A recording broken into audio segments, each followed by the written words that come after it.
for today's episode, naisipan kong bumili ng baga ng baboy sa Pangpang Public Market. Niluluto ko kasi ang napakasarap na recipe ng mga Kapampangan sa sarili kong bersyon. At pagdating ko sa bahay ay dali-dali ko itong tinanggal sa plastic. Tingnan nyo naman, napakaganda ng quality. Sobrang napakasariwa ng baga at halatang walang bisyo ang baboy. At hugasan ko lang ito ng paulit-ulit hanggang sa luminaw ang tubig para siguradong malinis. Bale, ito nga palang nabili kong baga na to, mga kasolid, may kasamang puso. At pagkatapos ko itong hugasan, nilagay ko na dito sa niready kong pressure cooker at sinangkapan ng bawang, sibuyas, pamintang buo, dahon ng laurel, asin at tubig. Salamat sa mga bagong viewers at followers dyan. Welcome na welcome po kayo dito. At papakuluan ko lang to, balikan natin mamaya mga kasolid.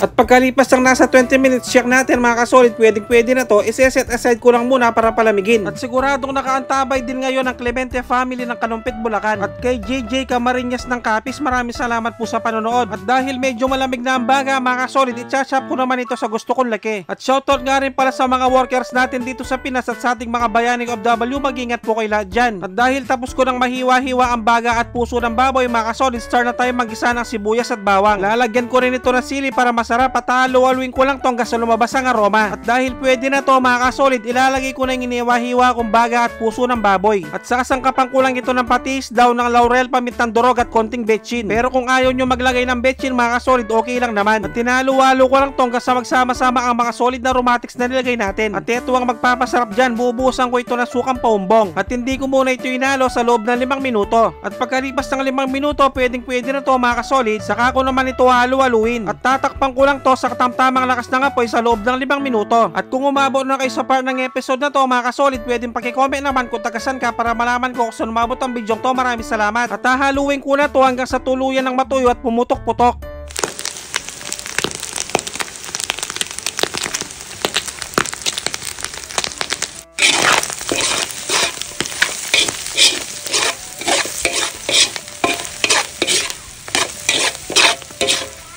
At dahil luto ng aking napakasarap at napakasolid na puluto Kapampangan, magpi-plating na tayo. Grabe naman sa pagkaluto. At syempre, dito na tayo sa pinaka-exciting part, ang tiki man time. Yun no? Siguradong manguubos na naman ng isang kalderong kanin to at napakabango. Kain po tayo mga kasolid.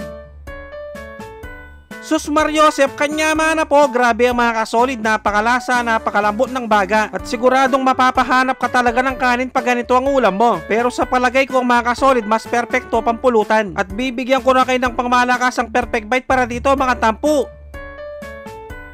Taksya po na kalasa ng kalasa. At kung tiyempong hating gabi nyo naman napanood to mga kasolid, mag-automatic pansit canton na lang kayo mga bossing. Dapat yung spicy ha. At siguradong naglalaway din ngayon si Gilbert Anusancion ng Muntinlupa City at si Larry Hipolito ng Candaba, Pampanga. Maraming salamat po. At pag ganito talaga ang ulam ko mga kasolid, hindi ko talaga mapigilang sumubo. Maraming salamat sa mga walang sawang sumusuporta at sumusubaybay sa aking mga video. At sa mga walang sawang nagsishare, maraming salamat. Napakasolid nyo. Sobrang na-appreciate ko kayo lahat. Magkita-kita ulit tayo next episode. Magluto na kayo ng napakasarap at napakasolid na pulutok. Maraming salamat sa panonood. Mag-ingat ang lahat. Basta Kapampangan, manyaman!